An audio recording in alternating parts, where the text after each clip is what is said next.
त अधुरो तिमी बिना।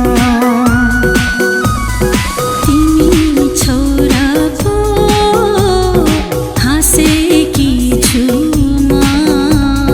तिमी छेउरा पो बाँचेको छु म।